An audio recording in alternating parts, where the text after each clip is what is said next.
Hi hello viewers, இன்னைக்கு நம்ம யோகம் வாவ் சேனல்ல என்ன டாபிக் பார்க்க போறோம்னா pH ஸ்கேல். அதாவது நம்ம ரெகுலரா யூஸ் பண்ணக்கூடிய திங்ஸ்ல pH உடைய அளவு எந்த அளவுல இருக்குங்கிறத பத்தி தான் பார்க்க போறோம். ஸோ வீடியோவை முழுசா ஸ்கிப் பண்ணாம பாருங்க. அப்பதான் நான் சொல்ற இன்ஃபர்மேஷன் உங்களுக்கு தெளிவா புரியும்.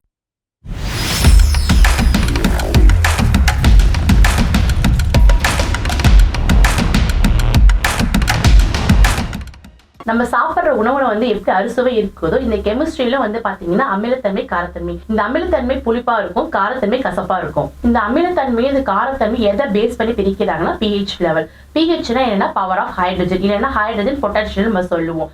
அதாவது ஒரு திரவ கரைசலில் ஹைட்ரஜனுடைய அயனி செறிவை கண்டுபிடிக்கிறது தான் இந்த pH ஃபாலோ பண்றாங்க.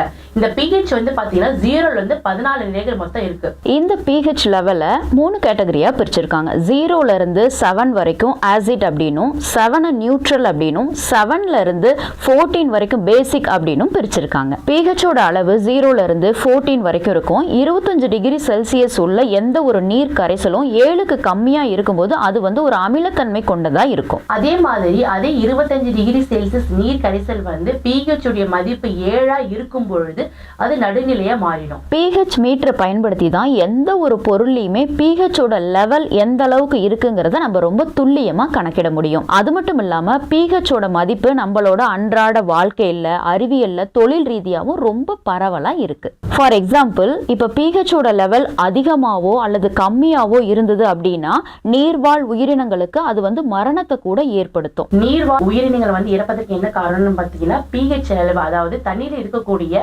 ரசாயனங்கள் மற்றும் கன உலோகங்களின் கரைசல்களும் நச்சுத்தன்மை தான் காரணம். 1909ஆம் ஆண்டு டேனிஷ் நாட்டை சேர்ந்த சோர்சன் என்பவர் pH அளவை கண்டுபிடித்தார். இந்த pH உடைய பர்பஸ் என்னன்னு பார்த்தீங்கன்னா ஒரு நீர் கரைசலில் அமிலத்தன்மையும் காரத்தன்மையும் வெளிப்படுத்துவதற்கு ஒரு வசதியான வழியாக இருந்தது. நீல லிட்மஸ சிவப்பு நிறமா மாத்துறது அமிலம், சிவப்பு லிட்மஸ நீல நிறமா மாத்துறது காரம். இப்ப pH ஓட லெவல் 12க்கு அதிகமா இருக்கு அப்படின்னா அது வலிமை மிகுந்த காரமா மாறிடும். இதுல பாத்தீங்கன்னா நம்மளோட டே டு டே லைஃப்ல நம்ம ரெகுலரா யூஸ் பண்ணக்கூடிய அத்தனை பொருட்கள்லயுமே pH ஸ்கேல் அளவு கண்டிப்பா இருக்கு. இந்த pH ஸ்கேல்ல பாத்தீங்கன்னா 14 ஸ்டேஜஸ் இருக்கு. இப்ப அதுல ஒவ்வொரு நிலையை பத்தியும் நம்ம பார்க்க போறோம். பேட்டரியோட pH அளவு பாத்தீங்கன்னா சைஃபர்ல இருக்கும். நம்பர் 1 பிளேஸ்ல இருக்கிறது பாத்தீங்கன்னா ஸ்டொமக் ஆசிட். நம்பர் 2 பாத்தீங்கன்னா லெமன். நம்பர் 3 பாத்தீங்கன்னா சோடா ஜூஸ். இதோட pH வேல்யூ 3ல இருக்கும்.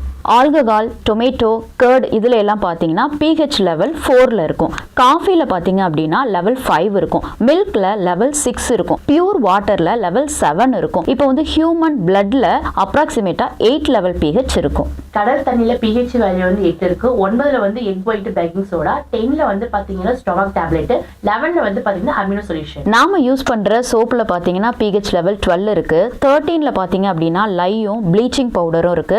14 லெவல்ல பாத்தீங்க அப்படின்னா சோடியம் ஹைட்ராக்சைடும் ட்ரைனேஜ் கிளீனரும் இருக்கு. இவ்வளவு நேரம் 0ல இருந்து 14 நிலைகளில் இருக்கக்கூடிய pH அளவு என்னன்றதை பார்த்தோம். pH லெவல் கரெக்டா இருக்கக்கூடிய பொருட்கள் நம்ம யூஸ் பண்ணா நம்ம ஆரோக்கியமா இருக்கலாம். என்ன வியூவர்ஸ், இவ்வளவு நேரமா நம்ம ரெகுலரா யூஸ் பண்ணக்கூடிய பொருட்கள்ல இருக்கக்கூடிய pH லெவல் பத்தி பார்த்தோம். அதே மாதிரி நெக்ஸ்ட் இன்ட்ரெஸ்டிங்கான டாபிக்கோட உங்களை சந்திக்கிற வரைக்கும் நான் உங்கள் பிரியா, நான் உங்கள் சங்கீதா. மறக்காம சப்ஸ்கிரைப் பண்ணுங்க, லைக் பண்ணுங்க, ஷேர் பண்ணுங்க.